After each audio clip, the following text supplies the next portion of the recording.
Bonjour à tous, nous sommes ravis d'être à la Philharmonie. Bonjour Emmanuel. On va d'abord dire un petit mot sur l'endroit où nous sommes, parce que la Philharmonie, construite par Jean Nouvel, c'est beaucoup de lieux différents. Ici, c'est quoi exactement? C'est une salle de répétition, c'est-à-dire le lieu où les orchestres de chambre, l'ensemble intercontemporain, répètent pour préparer les concerts qui sont ensuite donnés soit à la Philharmonie, soit à la Cité de la Musique. Alors Emmanuel, il y a toujours eu, depuis le début de la Philharmonie, donc un programme varié qui est essentiellement axé sur la musique classique, avec les plus grandes stars, Barenboim, Bartoli, Martha Argerich. Mais il y a aussi le reste qui est loin d'être négligeable. Vous présentez ces derniers jours donc la nouvelle saison. Est-ce que pour avoir les grandes lignes? Alors vous retrouverez bien sûr les très grands orchestres internationaux qui viennent à Paris, mais également des coups de cœur que l'on veut absolument mettre en avant. En particulier Hector Berlioz. Hector Berlioz, c'est un musicien romantique complètement fou qui a mis son inspiration au service d'une forme de délire, symphonie fantastique qui raconte un poète musicien drogué, qui va avoir une sorte de rêve éveillé. Et toute son œuvre est écrite comme ça. On veut raconter cette histoire durant une saison. L'autre axe qu'on va retrouver tout au long de cette année, c'est le Japon. Le Japon, c'est extrêmement rare à Paris de voir les grandes formes traditionnelles, le théâtre no, le bunraku, le gagaku. Et pour ouvrir cette saison, nous invitons les musiciens personnels de l'empereur du Japon le 3 septembre. Ouais. Incroyable. Et ce sont des grandes formations, ça, les petites formations? C'est une musique sacrée, une musique de méditation. C'est comme un orchestre, mais un orchestre d'instruments japonais qui sont disposés en ligne et qui ne jouent que pour l'empereur. Et alors, dans un registre qui est un registre totalement extérieur au classique, qu'est-ce qui est prévu pour cette saison 2018-2019? Eh bien, en particulier, 3 expositions qui donnent lieu à des concerts en parallèle. La première, celle de l'automne sur les comédies musicales. Là, ce qui nous a intéressés, c'est de montrer comment la comédie musicale est un genre total, un genre de plaisir, un genre qu'on savoure en famille. Et l'axe, ce sont les comédies musicales théâtre qui sont portées à l'écran. Donc on va retrouver les grands succès. Et ce qu'il y a de particulièrement intéressant, c'est que c'est souvent le portrait d'une époque, le portrait d'un pays, quelquefois le portrait d'un slogan, d'un art de vivre. C'est ça que nous voulions... on va voir My Fair Lady, Chantons sous la pluie. Exactement. Tous les grands tubes dans l'exposition, mais aussi quelquefois en concert, comme Chantons sous la pluie. Avec des... Orchestre, soliste et l'écran. Mais donc orchestre, soliste, écran, et dans une version de production qui existe déjà ailleurs. Oui, ce sont des versions synchronisées. Alors c'est très virtuose, il faut que vous chantiez en parfaite synchronisation avec le film. Oui, ce qui est très très dur, hein, très dur. Autre type de programmation qui est évidemment plus minoritaire. J'avais eu le bonheur d'assister ici à la réinterprétation donc de Sgt. Pepper's par les Libertines de Pete Doherty. Qu'est-ce qu'il y a d'autre justement dans ce domaine qui est le domaine, disons, plus proche du rock'n'roll, de la pop ou de la variété? Alors notre coup de projecteur, c'est sur le jazz de la nouvelle génération. On a voulu se concentrer sur les jeunes et les jeunes des deux genres. Il n'y a pas assez de jeunes femmes que l'on porte sur scène. Elles sont là, elles attendent qu'on les programme. Et cette programmation va leur rendre hommage. R.L. Besson, vous voyez, c'est ce genre de nouvelles figures, c'est très important de les soutenir. Et puis l'électro, au printemps, c'est encore une fierté française de trouver la French Touch rayonner de par le monde. Laurent Garnier va programmer avec nous une expo, des concerts. Et ça, c'est un événement très important. L'électro, c'est un lieu d'invention avec une créativité qui, quelquefois, va aller piocher des modèles en les remixant. Et c'est ce symbole du dialogue entre les musiques qui nous intéresse. La Philharmonie, c'est pas un lieu où vous avez un domaine classique qui ne parle pas au rock, qui ne parle pas au jazz ou aux musiques du monde. Au contraire, nous cherchons les passerelles. Et justement, à propos de passerelle, est-ce que vous avez l'impression que vous avez trouvé ce public qui, au départ de la Philharmonie, était un peu défini dans la presse comme impossible? Les gens disaient, les gens qui aiment la musique classique, jamais ils n'iront dans le nord de Paris, ils sont trop snobs. Ceux qui sont des fous du rock considéraient qu'aller dans un endroit qui porte le nom de Philharmonie, c'était tout à fait impossible. Et en fait, le miracle a lieu quand même. Mais vous avez raison. Et on nous promet... Pas de la flagornerie, c'est une constatation. Non, mais nous en sommes réjouis chaque année et a très, très agréablement surpris. Ça a été beaucoup de travail, mais également, si vous voulez, une récompense. Parce que les artistes eux-mêmes ont senti qu'ils étaient dans un lieu où ce dialogue allait les inspirer. Vous voyez, par exemple, Daniel Barenboim, Martha Argerich ou des stars d'autres genres de musique, Bobby McFerrin, des personnes qui sont ouvertes par nature se reconnaissent dans un lieu ouvert. Et ça, c'est très important. Si les artistes sont à l'aise, le public sera à l'aise. Merci beaucoup Emmanuel de nous avoir accueillis dans cette salle de répétition avec, vous voyez, donc les tabourets, les pupitres de tous les musiciens et ce Steinway magnifique. Voici donc pour démarrer ce numéro de 300 millions de critiques, après donc notre entretien, le sommaire. De 1985 à 2012, l'émission documentaire Striptease a fait les beaux jours de la RTBF et de France 3. 6 ans après son arrêt, ses créateurs reviennent avec un premier long-métrage documentaire que l'on pourrait presque prendre pour une fiction, ni juge, ni soumise, qui est à l'affiche de nos débats du jour. Victor Vasarely, père de l'art optique, était un peu oublié, mais son œuvre connaît un regain d'intérêt grâce au renouveau de sa fondation désormais dirigée par son petit-fils. Nous parlerons de Vasarely dans cette émission. Il y a peu de temps, Jean-Patrick Capdevielle, inoubliable interprète de Canter dans le désert, annonçait qu'il mettait fin à 40 ans de carrière, un choix atypique alors que de nombreux chanteurs multiplient les adieux. Nous essaierons de comprendre ses désirs de retraite ou pas chez les chanteurs. Et comme chaque semaine, notre tour du monde de la francophonie qui crée, c'est dans le Zap Culture. 300 millions de critiques, c'est tout de suite. Après le sommaire, voici donc les comparaisons nécessaires. Qu'y a-t-il de mieux qu'un œuf au plat ou 2 œufs au plat ou un magnifique paysage? Eh bien, il y a 300 millions de critiques et tous ceux qui travaillent pour cette émission. Il s'agit évidemment des chroniqueurs et chroniqueuses de 300 millions de critiques, à commencer par vous, ma chère Claudia, qui nous venez du Québec avec cette robe magnifique. Merci. Qui nous rappelle le meilleur temps du surréalisme. Je me souviens de photos exceptionnelles de Man Ray avec des robes ajourées telles que la vôtre. Nous avons face à vous Michel Cerruti, qui lui est une incarnation de rocker brillant. C'est que ça pourrait être du cuir, mais ce n'est pas du cuir. C'est tout Michel. C'est entre le mince, l'inframince. C'est extrêmement sophistiqué. Du côté d'Estelle Martin, nous sommes dans le jaune, poussin, canari. Pourquoi pas? Avec nous également Pascal Bourgault. Ma chère Pascal, bonjour. Mon cher Guillaume. À vos côtés, donc Laura qui me tourne. Pardon.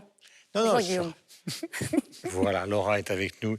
Et avec donc son missel électronique, car nous allons parler effectivement du web pendant toute cette émission. Voici le premier sujet. De 1985, tout le monde s'en souvient, à 2012, l'émission documentaire Striptease a fait les beaux jours de la RTBF d'abord, et de France 3, donc ici même en France. 6 ans après l'arrêt de l'émission, Jean Libon et Yves Inan, ses créateurs, reviennent avec un premier long-métrage documentaire que l'on pourrait presque prendre pour une fiction il s'appelle, pardonnez-moi, Ni juge ni soumise, film qui a déclenché quelques polémiques et que nous évoquerons après sa bande-annonce que voici.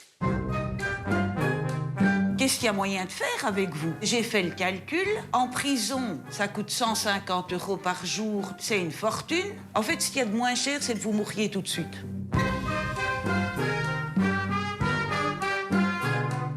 Sa maman, ma grand-mère et le grand-père de mon père, c'est des sœurs et frères. Oui, mais attendez, vous imaginez un peu? La consanguinité, c'est connu depuis toujours. Ça fait des siècles qu'on sait ça. Bon, on en apprend tous les jours. Je n'en ai peut-être pas l'air, mais j'ai suivi des cours de self-défense et je suis parfaitement capable de vous plaquer toute seule au sol. Si vous en souhaitez la démonstration, femme, Madame la Présidente. Je le fais immédiatement. Mais non, je ne peux pas. Sauf que vous allez vous retrouver d'abord assommé. Parce que je vais d'abord vous assommer, ensuite vous plaquer au sol. Si demain vous réattaquez une bobonne, c'est ma tête qu'on verra dans la presse en disant « Cette connasse a libéré un type dangereux ». Chacun se console à quelque chose. C'est comme moi. Quand mon ex-femme est partie, j'ai adopté un chien pour... Remplacer votre femme? Voilà, hein. Si vous vous écartez, Si vous me trahissez, alors je peux vous jurer que la prison, c'est rien à côté de moi. Voilà Pascal, avec votre sagacité habituelle, puisque nous venons de voir la bande-annonce. D'abord, qu'est-ce qui s'est passé en Belgique autour justement de ce film et quelle est cette polémique? Alors, il y a eu une polémique parce qu'une des plaignantes a demandé que le film soit retiré des écrans.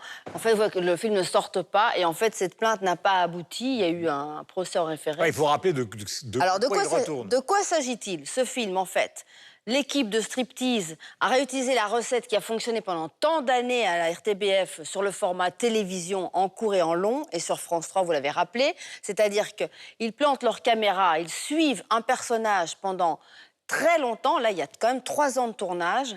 Il n'y a jamais un seul commentaire. Et tout est monté en fonction de ce qui se passe, avec une prise de son absolument étonnante. Ils ont repris un personnage qu'ils avaient déjà suivi il y a quelques années, qui est Anne Gruet, qui est une juge d'instruction. Et ils l'ont suivi non seulement dans les auditions, c'est-à-dire quand elle reçoit ce qu'elle appelle des clients, c'est assez drôle, avec des personnages hauts en couleur, mais ils la suivent aussi sur le terrain, notamment quand elle va exhumer un corps pour avoir des preuves d'ADN. Ils la suivent aussi dans les soubassements du palais de justice au greffe pour avoir des preuves qui ont été gardées depuis pas mal d'années. Enfin bon, voilà, tout ça est totalement surréaliste. Et tout d'un coup, l'une des femmes qui est dans ce film se plaint. Juste pour la plaignante, il faut rappeler que la scène a été coupée. De toute façon, parce qu'ils voulaient interdire le film, mais la scène, on ne voit pas la personne dont il est question, puisque la scène a été coupée. Oui. Ça a été un choix, c'était- voilà, pour éviter les soucis avec cette personne. Est-ce que le film est bon? Extraordinaire. Ah ouais. Excellent. C'est-à-dire, si vous êtes un fan des striptease de la première époque, on a là un bijou, en plus qui est en format long, en format cinéma. C'est absolument incroyable. Cette juge est complètement naturelle. Voilà, il y a rien, enfin, il y a absolument rien. On a l'impression d'être avec elle tout le temps, et c'est extrêmement confrontant, non seulement sur la société belge, bruxelloise, sur la justice aussi, qui donne une image quand même très humaine de la justice, mais aussi très confrontant. Vraiment, allez le voir. Claudia, qu'en avez-vous pensé? Cette juge est phénoménale. Je dois dire, je vais le dire en bon québécois, j'ai pogné de quoi. Je suis tombée en amour avec cette juge. Moi, elle m'a impressionnée. Elle est un peu perchée. Elle a sa personnalité, elle a sa couleur. Elle a un petit look un peu à la Miss Marple, avec, bon, on la compare à Miss Marple d'ailleurs, le petit nez un peu en trompette. Elle a sa manière de parler, elle roule ses airs, toujours un peu. Elle parle à sa souris blanche qui se promène dans sa tête. Pour vrai, elle conduit sa 2 chevaux vitesse bleue. Donc, il y a toutes sortes de caractéristiques autour d'elle qui lui donnent sa couleur. Si bien qu'en soi, cette femme fait le film à elle seule. Pour vrai, oui, les histoires qu'on entend, auxquelles on a accès, sont magistrales, les témoignages sont touchants à la fois, nuancés, je l'ai trouvé.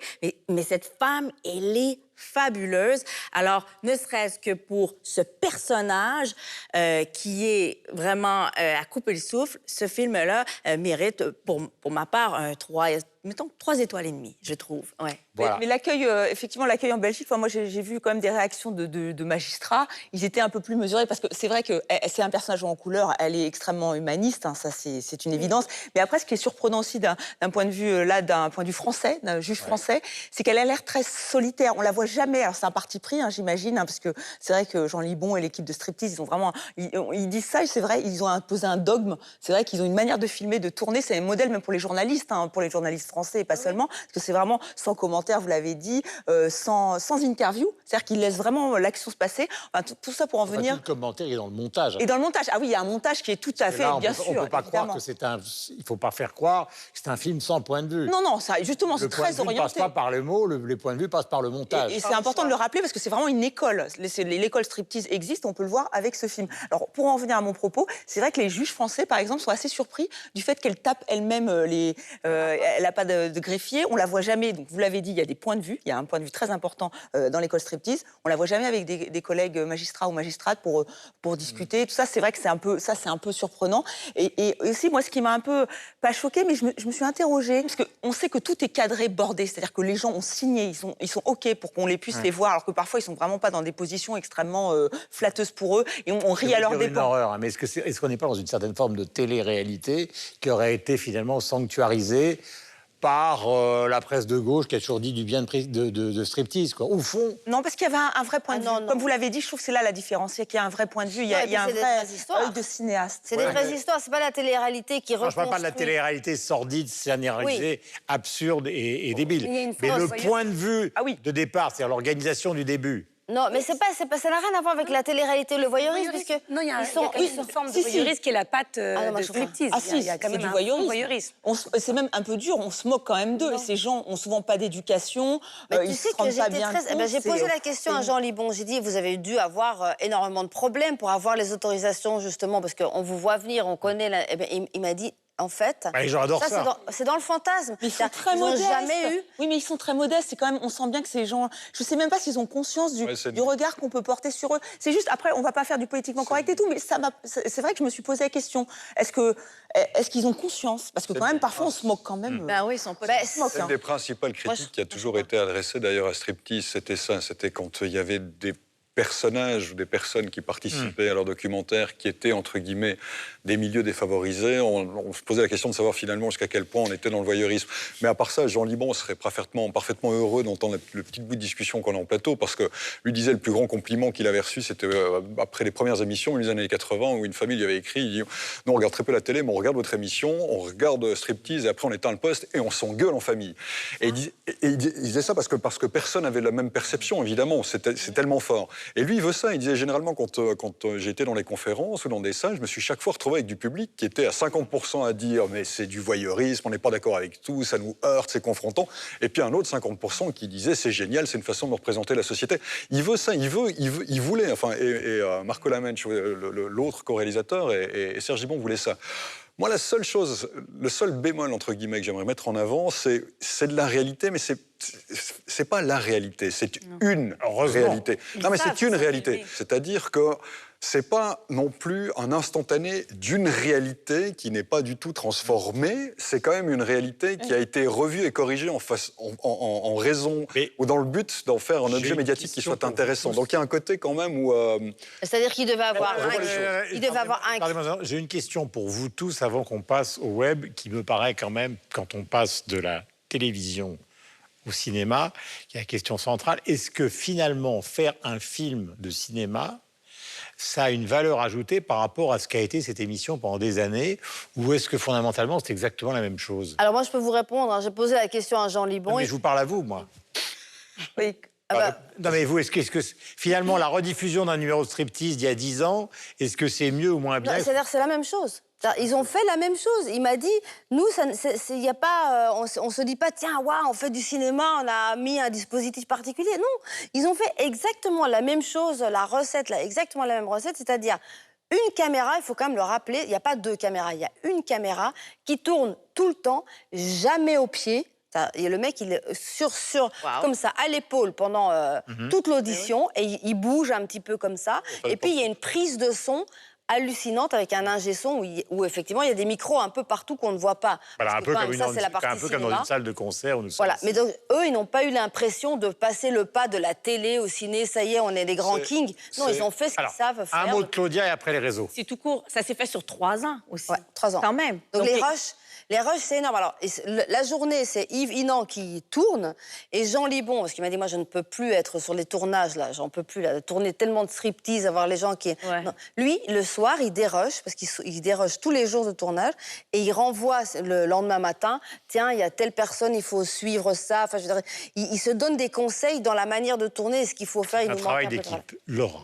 Striptease, c'est une émission culte, même sur les réseaux sociaux. Ils ont leur chaîne YouTube officielle qui fonctionne très très bien et les émissions sont revues. Donc le film était attendu par cette communauté de fans qui est assez importante. Et il y a même certains journaux digitaux qui vont voir ce qu'en sont devenus les héros de certains reportages et émissions de striptease. Et c'est le cas il y avait un fan de tuning, et c'est une des émissions qui a le plus marché et qui est le plus regardée en replay. Et on fait maintenant des reportages sur les héros de striptease, donc ça génère de nouvelles émissions. Mais effectivement, pour répondre à votre question, je pense qu'il y avait une grosse communauté de fans qui attendent qu'il y ait des nouveaux striptease, puisqu'ils ne sont pas à la télévision. Le fait d'avoir au cinéma une suite, ils sont satisfaits et ils en redemandent sur les réseaux sociaux. Ils demandent quand seront les prochains et si un jour Striptease va revenir en à la télé. télévision. Ils parlent de voyeurisme intelligent par rapport à ce qu'on fait aujourd'hui.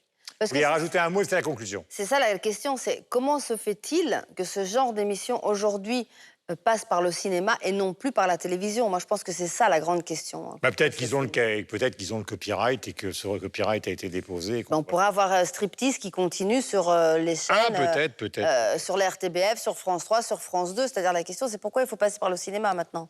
Après le cinéma, la peinture. Disparu en mars 1997, Victor Vasarely, qui est un des pères de l'art optique, avait en partie sombré dans l'oubli à cause d'une longue querelle de succession, encore une affaire d'héritage. Cet artiste singulier et très médiatique en son temps, on se souvient par exemple que c'était un des artistes préférés du président Pompidou, revient sur le devant de la scène grâce au renouveau de sa fondation, désormais dirigée par son petit-fils qui s'appelle Pierre. Nous allons parler de Vasarely, de cette carrière, de cette époque, juste après cet extrait d'un sujet que lui ont consacré nos confrères de France 2. On a l'impression d'être dans un univers qui n'existe pas. Voilà. Alors oui, pourquoi cette disparition des écrans radars? En 30 ans, Vasarely va produire des œuvres jusqu'à l'overdose, plus de 10 000 tableaux. C'est un marché qui s'effondre et ce n'est plus la mode. Récemment, on a même démonté la façade d'RTL, l'un des derniers vestiges parisiens créés par l'artiste. Mais aujourd'hui, l'œuvre de Vasarely reprend des couleurs.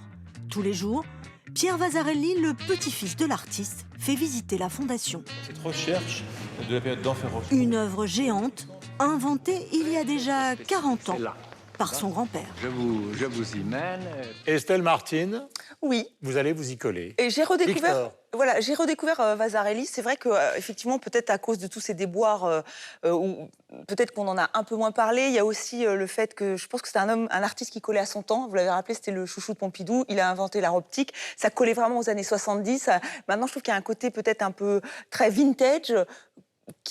Alors je ne sais pas si c'est passé de mode, parce qu'on voit que la Fondation, il y a beaucoup d'enfants, ils s'amusent beaucoup. L'art optique, c'est vrai que c'est extrêmement ludique et on le ressent. Et c'était vraiment, pour moi, c'est vraiment un artiste qui collait à une période donnée. J'avais oublié que, par exemple, la façade de RTL était signée Vasarely, qu'il avait fait la couverture d'un album de David Bowie. Voilà, Space Oddity, il y avait vraiment une mode, un engouement pour cet artiste qui était avant-gardiste.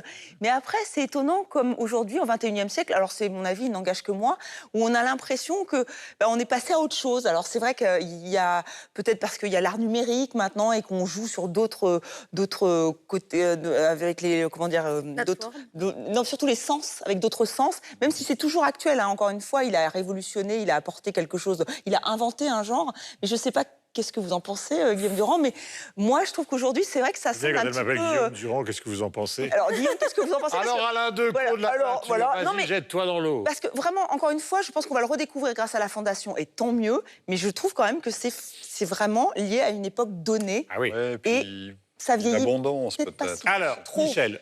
Ouais, on dit toujours trop d'infos tue l'info. Il y a peut-être un petit côté trop de Vasarely à tuer Vasarely, en tout cas une époque, parce que c'est vrai qu'il a voilà, il y a eu tellement d'œuvres qui ont été présentées, enfin qui étaient partout, qu'on était submergés. Alors c'est ce qu'il voulait en même temps. Hein. Vasarely voulait être un peintre populaire au sens noble du terme. Et en même temps, il souhaitait aussi être reconnu par la critique, être adoubé, être reconnu par le connaisseur. Ce qui est arrivé, ce qui n'est pas arrivé, bon, on pourra en débattre ici, mais c'est ce qu'il a souhaité.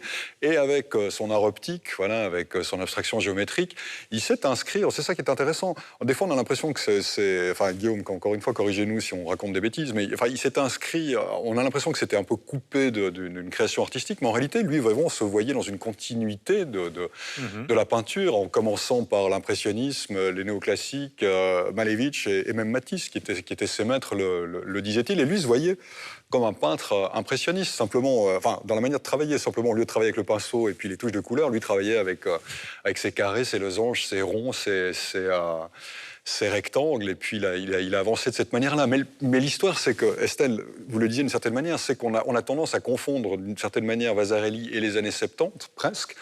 On ne sait pas vraiment qui a pompé sur l'autre. Au final, on a l'impression que les deux font corps, et puis on a pu le confondre comme étant simplement une sorte de designer industriel et plus un artiste peintre. Alors qu'en tout cas, il l'a certainement été, même si on peut être un peu plus critique sur la deuxième partie de sa carrière, même si c'est la plus connue. C'est vrai que ce qu'il faisait avant, dans les années 50, je pense à une toile comme Tolna, par exemple, en noir et blanc, où il y a une sorte de, je sais pas, on a l'impression que c'est un peu le successeur de Jean Arp avec des faux airs d'Ellsworth Kelly, mais en noir et blanc. Il y avait quelque chose vraiment de novateur. Il a participé tout simplement à l'explosion de l'art abstrait après le surréalisme. Le surréalisme était un art très narratif, fût-ce une dinguerie. Max Ernst, Magritte et les autres, tout d'un coup, l'art mondial est devenu un art abstrait.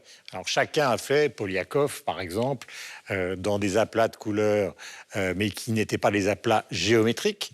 Rothko, qui a juxtaposé des couleurs et la vibration de ces couleurs. Tout le monde de la peinture est devenu un monde abstrait. Et Vasarely, il a ajouté à ça. Alors, est-ce qu'il l'a ajouté ou est-ce qu'il l'a retranché, ce qui est un peu l'argument d'Estelle? C'est-à-dire qu'il a poussé l'art abstrait jusqu'à son extrémité optique. Ouais.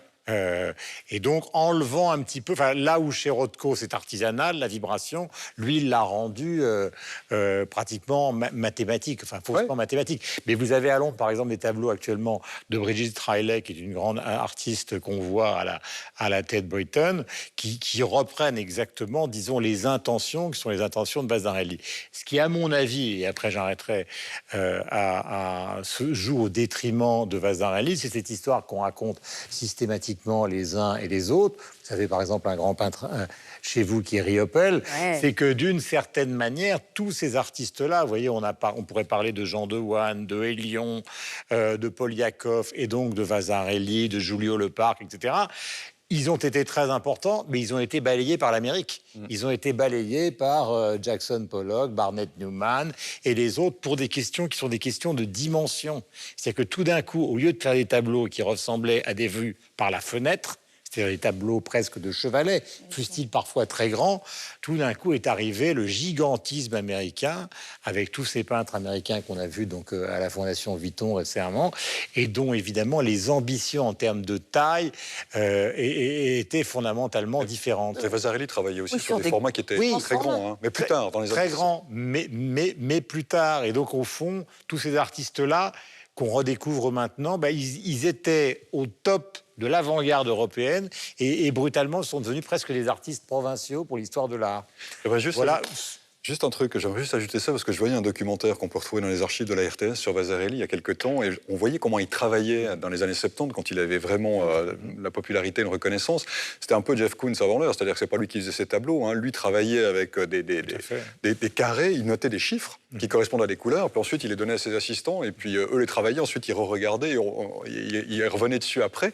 Il y avait vraiment un travail, comme vous parliez, mathématique, enfin pratiquement très scientifique, où on n'avait pas l'artiste peintre qui travaillait sur un chevalet. Oui.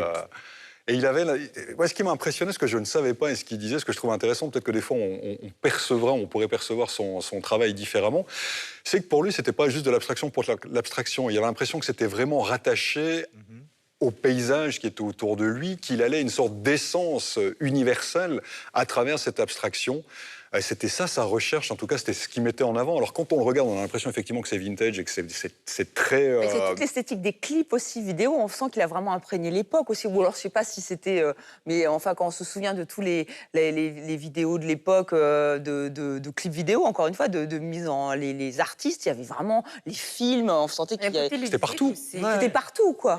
Il y a un côté ludique aussi qui est intéressant. On est passé d'un univers artistique à un univers para-industriel. C'est ça. Et ça accomplit. Mais les grands tableaux de Vasarely d'avant l'op art, c'est-à-dire les tableaux qui sont bleus sombres, marrons, qui sont des aplats, etc., sont absolument magnifiques. Je voudrais dire simplement un dernier mot avant de donner la parole à Laura sur le web, c'est qu'il y a dans la jeune génération, par exemple, il y a en Suisse un artiste qui est extrêmement célèbre, qui s'appelle Ugo Rondinen et qui vit à New York et qui vit avec John Giorno, qui était un des poètes de Warhol, et il se réintéresse, lui, à la postérité de Kenneth Noland, de Julio Leparc, qui font ces grands tableaux ronds comme des cibles. Donc tout ça revient, c'est l'éternel retour de l'art, même si l'art mène le chemin du progrès. Que dit-on sur Vasarely sur le web? Mais sur le web, figurez-vous que beaucoup de professeurs utilisent des dessins et des coloriages de Vasarely pour leurs élèves. Voilà. Donc quand vous tapez coloriage artiste, le premier artiste qui ressort, c'est Vasarely avec plein de tableaux à faire, à colorier. Il y a même une mallette Vasarely qui existe et qui est une initiation à l'art. Et je disais tout à l'heure à Estelle, c'est dans l'inconscient collectif. On ne l'a pas oublié. Il est moins présent, mais il reste très connu, et même avec cette jeune génération, puisqu'on l'initie. Et sur Internet, c'est lorsqu'on a retiré la façade d'RTL qu'il y a eu le plus de tweets, on a reparlé de lui, et ça a déclenché une profonde émotion. Les gens étaient nostalgiques de voir cette façade devant laquelle il passait, ou très connue, être démontée. Attention, elle va être réexposée à la Fondation Vasarely, elle n'est pas détruite et mise de côté, mais tous les passants qui voyaient la façade être démontée postaient un tweet et une photo en disant « ça nous rappelle une époque », et il fait vraiment partie de cet inconscient collectif, et je pense qu'il n'est pas prêt d'être oublié. Je dois signaler qu'il y a à Paris une galerie qui s'appelle la galerie Denise René. Malheureusement, Denise René a disparu, qui est boulevard Saint-Germain et qui est la galerie historique justement de tout ce mouvement. Vous trouvez des gens comme Joseph Albers, enfin tous ceux qui ont révolutionné après Mondrian l'histoire de l'art effectivement abstrait. Mais de cette partie de l'art abstrait qui est de l'art proche de la géométrie. Nous allons passer à ce moment que je qualifie à chaque fois avec un soupçon d'ironie d'historique, à savoir le Zap Culture francophone dans le monde entier. En moins de 2 minutes, c'est parti. Bonjour. Bonsoir. Bonsoir. Depuis 4 ans, elle dédicace autant que Marc Lévy ou Fred Vargas. Merci à vous, merci d'être venu. Franchement, j'adore et je continue d'adorer. Écrire quelques mots, faire un dessin, à chaque auteur son inspiration. C'est bien de voir des visages, d'entendre des voix. Chimamanda Ngozi Adichie, l'auteure africaine la plus lue de sa génération. Elle lisait samedi à Genève son manifeste pour une éducation féministe, Cherijea Wele. Je suis féministe depuis toujours. J'étais féministe avant même de comprendre la signification du mot féminisme. On apprend aujourd'hui qu'avec un cachet de 40 000 $ par épisode, elle a été moins bien payée que son mari à l'écran. Netflix l'a avoué il y a 2 jours, en expliquant que Matt Smith était beaucoup plus connu que Claire Foy au moment où ils ont signé leur contrat. Et comment ça va, Roland? On se connaît? On se connaît? Des gags, des gaffes et un humour jamais désobligeant. Car c'est la force du film. On ne rit jamais aux dépens des malades, mais avec eux. Souvent, on évite d'aller dans les zones taboues. Mais l'art, c'est poser des questions, ce n'est pas donner des réponses. S'offrir une œuvre d'art contemporain à partir de 60 €, c'est possible à l'Affordable Art Fair. Ma famille m'a dit « Es-tu folle ? Tu as acheté 3 photos pour 750 $. Et je me rappelle leur avoir dit « J'ai juste acheté un Rembrandt. »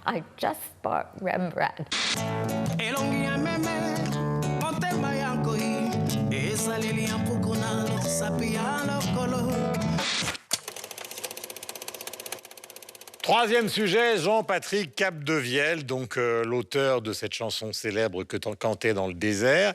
Il a annoncé qu'il mettait fin donc à 40 années de concerts, des albums, un choix qui est tout à fait atypique et assez courageux, alors que de nombreux chanteurs, vous savez, les tournées des années 70 ou 80, multiplient leurs adieux. C'est une annonce qui a pris ses fans par surprise, car il y a moins de 2 ans, Patrick Simonin recevait Capdevielle, qui ne semblait pas du tout disposé à arrêter. Que s'est-il passé? Réponse après. Je suis un junkie de la création. Je considère ça comme maladif. C'est-à-dire que lorsque je ne suis pas en train de créer quelque chose, j'angoisse complètement. Je ne suis pas du tout, je le dis dans une chanson, je ne serai pas ton Bouddha. Bien m'étant beaucoup intéressé au bouddhisme et ayant pratiqué cette religion pendant 8 ans, je me suis rendu compte que ce n'était pas du tout dans ma nature. Je n'ai aucune sérénité. Oui. Il faut absolument que je fasse quelque chose. Oui, mais votre univers, il est ésotérique, vous inventez des mondes dans vos chansons, Jean-Patrick. En fait, sur cet album-là, où il y a des références à... Il y a des références à la vie quotidienne, mais aussi à la vie rêvée. Il y a des références au départ, au retour. Il y a des références au manque, au plaisir, à la joie, etc. C'est plutôt une sorte d'image de mon monde intérieur qui lui-même n'est en fait qu'un reflet de ce que je perçois, quoi. Ça passe par un filtre de mes sens et de ma mémoire et de ce que... Voilà, tout ça, et effectivement, il y a des personnages, alors qui sont des personnages, quelquefois, que j'ai rencontrés, mais que j'ai déformés, ou qui sont la réunion de plusieurs personnages, etc. etc. C'est vrai, c'est un monde comme ça. Je ne veux pas être normal. Pascal Bourgault a passé un coup de fil à Jean-Patrick Capdevielle pour savoir justement. Non, mais c'est pas la peine de rire. Je pense que vous vous êtes emparé de votre téléphone. C'est un monument comique. Est-ce qu'il vous a expliqué les raisons pour lesquelles il avait décidé d'arrêter, lui, contrairement à ceux qui justement continuent? Mais justement, donc c'est pour ça que je l'ai appelé, c'est-à-dire pour savoir quelle était la raison profonde pour laquelle un chanteur qui a quand même eu beaucoup de succès à un certain moment, arrête de chanter. Eh bien, la réponse est très simple, c'est qu'il a une autre passion qui est la peinture. En fait, c'est un chanteur qui aurait rêvé d'être peintre. Donc, il n'a pas arrêté par dépit parce qu'il n'a plus de succès ou parce qu'il a des problèmes avec sa maison de disques, encore qu'il y a des facteurs extérieurs qui, sans doute, sont multiples. Mais là, il a une vraie passion qui est la peinture. Et au départ, il a toujours peint. Toute sa vie, il a peint. Il a déjà essayé en 1980. Comme Michel Morgan, comme Hugo Frey, comme beaucoup de gens qui ont... C'est une vraie passion. Alors, en 1983, il a sorti un album qui s'appelle Dernier Appel, parce que pour lui, dans sa tête, c'était vraiment le dernier appel. Il voulait vraiment arrêter, sauf qu'à l'époque, il était au top du top, et donc sa maison de disques l'a convaincu. Il a encore continué une vingtaine d'années. Et puis en 2017, il a fait ce dernier album. Il a dit, là, c'est bon, j'arrête, je me consacre à ma passion qui me manque, parce que finalement, 37 ans de chansons, il était un peu frustré de cette passion. Il peint, et c'est devenu sa nouvelle activité. Il se sent épanoui. Il dit, voilà, il y a des parties de mon cerveau que je n'avais pas développées, qui se développent. Là, j'ai une créativité incroyable. Il a quand même fait appel au financement participatif pour son dernier album, parce qu'il n'y avait plus de maison de disques. Et après, il se dit comme un libertaire, il dit quoi? Il est un libertaire individualiste. Voilà, et après, c'est vrai que même sa carrière musicale, même s'il aime évidemment le rock, et c'est un représentant du rock, mais on sent que parfois, c'était un peu... Enfin, c'est une carrière qui a commencé déjà sur presque un malentendu, parce que c'est la phase B, quand t'es dans le désert, qui a eu un énorme succès. Il ne l'aimait pas, d'ailleurs. Phase A, phase B. En plus, il ne l'aimait pas, je ne savais même pas qu'il ne l'aimait pas. Et on sent que parfois, il est revenu, il refait des albums. Enfin, il a un amour de la musique, ça, mais on sent bien que c'est pas vraiment... Il n'avait pas une carrière qui était... Je lui ai posé la question, je lui ai dit, mais est-ce que c'est pas aussi quand même un peu par dépit, parce qu'on ne peut pas ignorer que vous aviez un peu moins de succès à la fin. Elle a dit, mais non, parce que le dernier disque, voilà, Bienvenue au paradis, que j'ai financé sur Kiss Kiss Bang Bang, etc., eh bien, il y a pris énormément de plaisir, il a contrôlé tout de A à Z, et donc, il n'a pas l'impression, et les concerts, rencontres qu'il a fait, notamment dans plusieurs bars, notamment à Chambéry, il a un vrai club de fans, eh bien, il a pris énormément de plaisir de jouer, parce que ses fans venaient sur scène et jouaient les instruments avec lui, enfin, donc, il n'a pas ce sentiment-là, et au contraire, moi, j'ai plutôt senti quelqu'un, il m'a dit, en fait, mon pire ennemi aujourd'hui, c'est le temps, parce qu'être un jeune peintre à 72 ans, 72 ans, ben, c'est un peu compliqué. Mais il est vraiment heureux, voilà. Voilà, il faut dire, alors, pour enchaîner sur les autres, le principe de Capdevielle, c'est qu'il s'est construit, alors qu'il appartient à cette génération, contre les yéyés. C'est-à-dire qu'il est parti à Londres, il s'est acheté des bagues comme Keith Richards, il était dans la mouvance, enfin dans l'idée intellectuelle d'essayer de créer une sorte de rock français avant l'heure. Évidemment, c'est extrêmement compliqué, c'est pas la tradition. Et toutes les tournées qui existent en France, stars des années 70, 80, etc., sont justement toutes des tournées qui fonctionnent sur l'idée du yéyé, sauf évidemment les grands artistes qui, eux, tournent seuls dans leur coin. Donc, ils ne pouvaient pas être le rocker parmi les yéyés, oui, ou le type qui faisait un passage au milieu de Désirless. Il n'aurait jamais voulu faire ça. Voilà, il n'aurait jamais voulu faire ça. Non, mais après, on ne peut pas lui reprocher. C'est-à-dire que parfois, il y a de grands artistes, ils font souvent la tournée d'adieu, et alors tout le monde se précipite pour acheter des billets en disant « je veux surtout pas rater ». Et puis en fait, après, leur tournée d'adieu, 3-4 ans plus tard, ils reviennent sur scène. Là, il y a Paul Simon qui fait sa tournée d'adieu, mais lui, ça a l'air d'être sincère. Il a dit que vraiment, là, il avait envie de profiter de son épouse, qu'il n'en pouvait plus des voyages. D'ailleurs, il ne passe pas, Paul Simon, pourquoi vous ne passez pas par la France? C'est moche. Mais il commence avec vous, et il passe aussi à Anvers. Je crois pas à la Suisse, il vous a oublié aussi. Non, là, voilà, il y a certains artistes, on sent que vraiment, là, Paul Simon, en tout cas, ça a l'air d'être très sincère. Mais il y en a combien d'autres? Paul Simon, il y a un truc qu'il faut quand même dire, il est multimilliardaire. Oui, c'est sûr. Oui, mais pour ça change quand même. Charles Aznavour, je pense qu'il n'est pas... je vois pas Charles Aznavour, on voit qu'il a 90 ans et il continue. Il n'a pas dit qu'il était tourné. Il s'est toujours défini, comme il a eu des débuts extrêmement compliqués. Aznavour était d'abord auteur-compositeur plus qu'interprète. Au fond, la rédemption de sa vie, c'est d'avoir été sur scène. C'est assez différent comme pratique. Moi, à part ça, je pense que la meilleure réponse qu'on puisse avoir justement à un artiste prenant sa retraite, c'est Capdevielle, parce qu'il prend une retraite, mais il ne prend pas une retraite de l'art ou de la création, entre guillemets, il va faire autre chose. Et je ne suis pas certain que quand on est artiste véritablement, il y a un jour on puisse prendre sa retraite et puis partir à la pêche. C'est pas dans son ADN. Paul Simon, peut-être qu'il va effectivement arrêter de faire de la scène. Je ne suis pas sûr qu'il va complètement s'éloigner. Il va continuer à produire, il va continuer peut-être à participer à des projets quand il en aura envie. Il va simplement se libérer l'agenda. Je ne sais pas, j'imagine comme ça. Quand je pense à des exemples, je sais pas, des exemples en Suisse, le peintre Ernie, il est presque mort en peignant. Il avait 106 ans, je crois qu'à 102 ans, il peignait encore. Émile, le comique, est toujours sur scène. Enfin, voilà. Et puis, on peut prendre plein d'exemples de chanteurs ou d'acteurs. C'est peut-être un peu épuisant d'être sur scène aussi. C'est vrai que c'est les grandes tournées qui vous entraînent. C'est pour ça que... Il faut se trouver d'autres rythmes. Mais je pense que ça fait partie de l'ADN d'un artiste, s'il est sincère et s'il a vraiment envie de faire ça, de créer. Moi, je ne vois pas comment on peut arrêter. Si je puis me permettre, si vous prenez par exemple Brian Wilson des Bee Gees, qui est quand même dans un état physique épouvantable, des Bee Gees, des Beach Boys, qui est quand même dans un état physique épouvantable, il fait une tournée, mais parce que ça repose, les grandes tournées, sur un patrimoine et une playlist fondamentale. C'est-à-dire que même s'il est diminué quand il joue... c'est plus lui qui joue. Comment ? C'est plus lui qui joue. Oui, mais même qui chante. Mais s'il y a 15 tubes, ça fonctionne. Aujourd'hui, quand on a un certain âge, aller sur scène, et on sait très bien que vous ne vendez pas une salle si vous n'êtes pas porteur d'une dizaine, d'une quinzaine, voire, alors pour les plus grands, comme Paul McCartney, 50 tubes. Donc c'est impossible. Donc à un moment, se produire sur scène dans des petits bars, ça n'a plus aucun intérêt. Ou même dans les salles minuscules. Je pense que rendu à un certain âge, ou en appartenant, puis je ne veux pas généraliser, mais en appartenant à une autre génération aussi, on ne suit plus la vague des réseaux sociaux, des plateformes commerciales. Et ça, c'est aussi un souci, c'est aussi un problème qui se pose. Alors, puisqu'ils ne suivent pas le courant, certains, parce que moi, je le remarque parmi nos auteurs, compositeurs, interprètes ou nos stars de la chanson chez nous, qui, à un moment donné, ne suivent plus le fil, ils décrochent complètement, malheureusement. Parce que certains, je trouve ça sage de qu'est-ce qu'il fait, Capdevielle. Je trouve ça beau, je trouve ça sage qu'ils se le permettent et qu'ils décident d'aller vers ses rêves. Ceux qui s'accrochent, je trouve ça pitoyable. Parfois, je me dis, mais regardez, Charlebois, c'est pas pitoyable. Tout le monde est content d'aller voir Charlebois. Ah non, mais Charlebois, c'est une exception, bien sûr. Et puis Charlebois, il y a vraiment ces fans qui appartiennent à la génération des baby boomers, entre autres, qui sont encore très, très nombreux et qui continuent d'aller le voir et qui sont vraiment en amour passionnément avec cet auteur, compositeur, interprète qui a beaucoup de fans autour de lui. Capdevielle, eh bien, écoutez, tant mieux s'il peut se permettre de faire ce qu'il veut faire, de succomber à ses propres passions. Mais c'est pas ils n'ont pas tous ce luxe-là. Mais il continue quelque chose qu'il aime et il y a même d'autres chanteurs. Je pense à Jean-Jacques Goldman, on n'en parle pas, mais il a arrêté très tôt sa carrière et il continue d'écrire, même sans citer son nom. Et il s'est retiré, mais il continue ce travail créatif. Donc on n'est pas obligé d'atteindre un certain âge pour décider d'arrêter. Il faisait moins de scènes, mais il composait... C'est vrai que Goldman, c'est un contre-exemple, parce que lui, il aurait pu continuer, puis il a décidé d'arrêter. C'est vrai que c'est un peu une exception dans ce que il est réclamé, d'ailleurs, énormément. J'ai pas pensé. Mais il continue à il écrit, Goldman. Il écrit. Mais il continue à écrire, il continue à produire.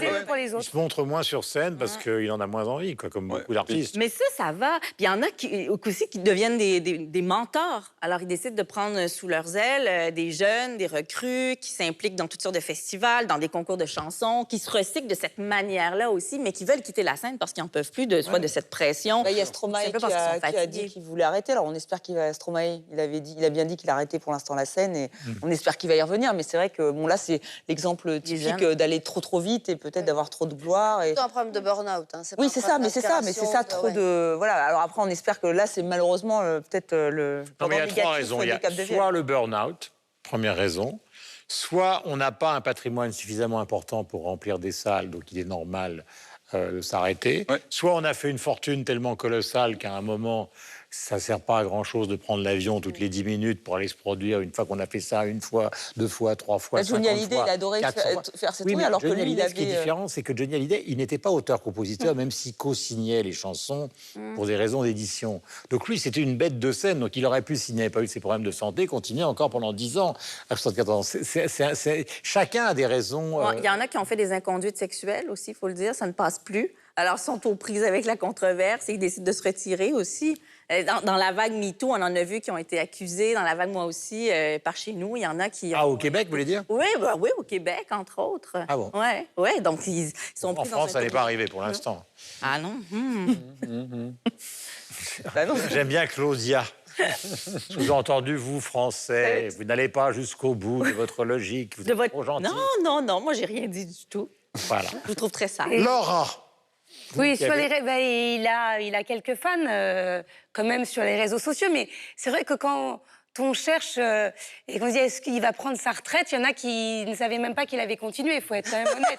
Non mais il faut être honnête, tout le monde n'avait pas suivi la campagne sur Kiss Kiss Bang Bang pour financer son album. Après, il a une communauté de fans qui n'est pas non plus exceptionnelle en nombre, mais qui est très fidèle et qui suit. Est-ce qu'elle va suivre sur les tableaux? Parce que maintenant, sur son compte Facebook, d'ailleurs, depuis qu'il a eu Pascal au téléphone, il communique sur notre propre émission. Donc on le remercie, puisqu'il demande à ses fans de suivre 300 millions de critiques. Et il publie maintenant ses toiles et il essaye de les faire vendre. Donc voilà, il a totalement basculé. Mais... nous allons commencer par les coups de cœur et vous, Claudia. Alors, un coup de cœur... Plutôt terminé par les coups de cœur. Oui, un coup de cœur de mon côté. Une grande star du roman, une star sud-coréenne, elle s'appelle Han Kang, avec Leçon de grec. C'est une auteure sud-coréenne donc, qui s'était fait connaître principalement avec son roman, avec son livre, en fait, c'est des nouvelles, La végétarienne. Et dans Leçon de grec, c'est un roman sur la résilience, la rencontre entre une femme et un homme. Elle a perdu la voix à cause d'un traumatisme, on apprend pourquoi. Lui, il perd graduellement la vue. Il est prof de grec ancien. Et ensemble, ils vont développer une espèce de relation autour du grec ancien, mais autour aussi de ses sens importants. La vue, l'ouïe, la parole, ces sens que chacun de leur côté perdent ce sens-là et ils vont essayer de redonner un sens à leur vie en se rapprochant et en reprenant contact avec l'univers, avec le monde et avec les langues aussi. Alors voilà. On rappelle le titre? C'est Leçon de grec de Han Kang, sud-coréenne, et c'est une magnifique traduction d'ailleurs, et c'est aux éditions, je vous le dis tout de suite ici, Le Serpent à plumes. Estelle. Oh là, après cette leçon de grec et tout ça, bref, donc, vous connaissez la collection pour les nuls? Oui. Alors et maintenant, il y a la collection pour les nuls. C'est ça? Pour les nuls, la collection pour les nuls. C'est plus grand. L'histoire de l'art, voilà, pour les nullissimes. Et c'est vraiment très bien fait. Alors, c'est Alexia Gugemos qui a donc fait ce livre. Et c'est très bien parce que, par exemple, pour des grandes œuvres comme ce Focus Henri Matisse, vous avez trois points. 1, bonheur de vivre. Matisse en 12 lignes, c'est bien. Jouissance, non, en 3 points. C'est encore plus court. Voilà, et jouissance chromatique. Gouache découpée. Non, mais c'est pour les sens, enfin voyons. Une sarabande endiablée. Non, mais je trouve que c'est plutôt... C'est très bien fait, c'est très pédago, c'est très didactique. Vasarely. Je vous conseille. D'ailleurs, j'aurais dû peut-être le lire avant. Ouais. C'est pour ça que tu as beaucoup parlé sur Vasarely. Je voulais vous parler d'un mouvement, d'un hashtag qui s'appelle Wonder Clito, et c'est très sérieux. C'est un collectif de Bretonnes qui ont décidé de réhabiliter... Collectif de Bretonnes. De Bretonnes, elles viennent de Bretagne. Elles ont décidé de réhabiliter le clitoris et de raconter son histoire. Et de sensibiliser à toutes les mutilations. Pardonnez-moi, mais il y a une nécessité importante. Oui, il y a une nécessité parce qu'il y a déjà pour sensibiliser aux mutilations qui sont faites, plus de 200 millions de femmes sont concernées dans le monde, et surtout sur l'anatomie du clitoris qui est méconnue et sur son histoire. Ça fait très peu de temps qu'on connaît réellement à quoi ressemble un clitoris, et elle vous invite à imprimer une petite maquette et à vous prendre en photo avec et à poster le hashtag WonderClito, ce qu'on a fait avec les... Durand, tiens, va te montrer un clitoris. Oui, mais je sens que vous voulez passer au zapping. Vous avez raison, continue. Mais pas du tout, mais c'est vraiment... il faut vraiment, c'est très, très important. Vraiment, après, vous allez me dire que c'est politiquement correct, mais avec TV5 Monde, on est vraiment vu dans le monde entier. Et par exemple, en Afrique, vraiment, on fait beaucoup de... même avec TV5 Monde Afrique, on fait beaucoup d'émissions, on en parle, parce que plus on en parlera, moins il y aura d'excision. Et c'est vrai que ça parle par il faut le savoir, il faut le dire. C'est vrai que ce sont des traditions ancestrales, mais il y a un moment, il faut le dire. Mais vous ne m'avez pas expliqué pourquoi des Bretonnes là-bas. Mais non, je vous dis d'où vient le projet. Donc je félicite ces Bretonnes et cette région au passage. D'accord. La Bretagne. La Bretagne, ça vous gagne. Hyper important, votre coup de cœur. Le mien est beaucoup plus classique. Je suis désolée, mais bon, voilà, c'est important aussi. C'est une rétrospective de Fernand Léger, qui est un peintre français, maître du cubisme, qui a fait beaucoup de choses dans la peinture, mais aussi l'architecture, des vitraux, du cinéma, etc. Rétrospective aux Beaux-Arts, à Bruxelles, jusqu'au 3 juin. Et l'exposition a été montée en collaboration avec le Centre Pompidou de Metz. Michel Cerruti. Puisque nous sommes à la Philharmonie qui nous a accueillis pour cette émission, une violoncelliste, jeune violoncelliste. Vous êtes très chic puisque vous êtes assorti au pupitre. Allons-y. Donc une violoncelliste suisse du nom d'Estelle Revaz, c'est une jeune violoncelliste qui... Revaz. Revaz, oui. Qui se prononce Revaz en Suisse, on ne prononce pas le zen. Estelle Revaz, donc violoncelliste, qui nous livre son deuxième CD, qui revisite deux suites de Bach, mais ce n'est pas forcément ça le plus important. Elle y entremêle pas mal de compositeurs contemporains, Ligeti, Penderecki, Holliger, Dussapin et quelques autres. C'est à la fois chaleureux et dynamique, c'est assez magistral, et puis surtout ça nous permet de réécouter aussi peut-être Bach différemment, parce que justement il y a la musique plus contemporaine entre deux, c'est pas Yo-Yo Ma, c'est pas Rostropovitch en général qui nous joue ça dans l'ordre des suites. C'est vraiment un très très très joli disque, très frais, paru chez Solo Musica. Voilà, allez à la Philharmonie, puisque nous sommes à la Philharmonie, le programme 2018-2019 est exceptionnel. Et moi, je vais rendre hommage très modestement à Zouzou Azoulay. Qui est Zouzou Azoulay? Eh bien, Zouzou est un photographe qui, pendant des années, a suivi François Mitterrand. C'est un des grands photographes de presse français. C'est un personnage chaleureux, jovial, exceptionnel, grand copain de Belmondo. Et alors, une galerie de la rue Guénégaud à Paris, donc dans le quartier latin, a eu la bonne idée de demander à Zouzou Azoulay d'exposer ses photos les plus célèbres. Et vous découvrirez dans cette petite galerie des chefs-d'œuvre absolument fantastiques, notamment une photo de François Mitterrand se promenant au Champ de Mars de dos, où on voit le par-dessus avec le fameux et célèbre chapeau qu'il a longtemps caractérisé, mais aussi des photos d'Ursula Andress qui va sur un tournage qui était d'une beauté exceptionnelle. Et elle est emmenée, elle est dans une roulotte tirée par une Rolls, vous voyez les délires des actrices de l'époque, et elle est emmenée sur le tournage dans la Rolls, je ne sais pas du tournage de quel film, et elle baisse la vitre de la Rolls. Il y a ce visage absolument magnifique d'Ursula Andress qui est encore vivante, qui se rend donc sur ce tournage. La plupart de ces photos sont vraiment des petits chefs-d'œuvre. En plus, il y a une chromatique des gris, des beiges, des noirs qui est très chaleureuse et qui est signée donc du seigneur Azoulay. Donc c'est 19 rue Guénégaud. Ciao, on se retrouve la semaine prochaine. Moi je traîne dans le désert depuis plus de 28 jours et déjà quelques mirages me disent de faire demi-tour. La fée des neiges me suit à mort sur son tambour. Les fantômes du syndicat des marchands de certitude se sont glissés jusqu'à ma lune, reprochant mon attitude. C'est pas très populaire le goût de la solitude.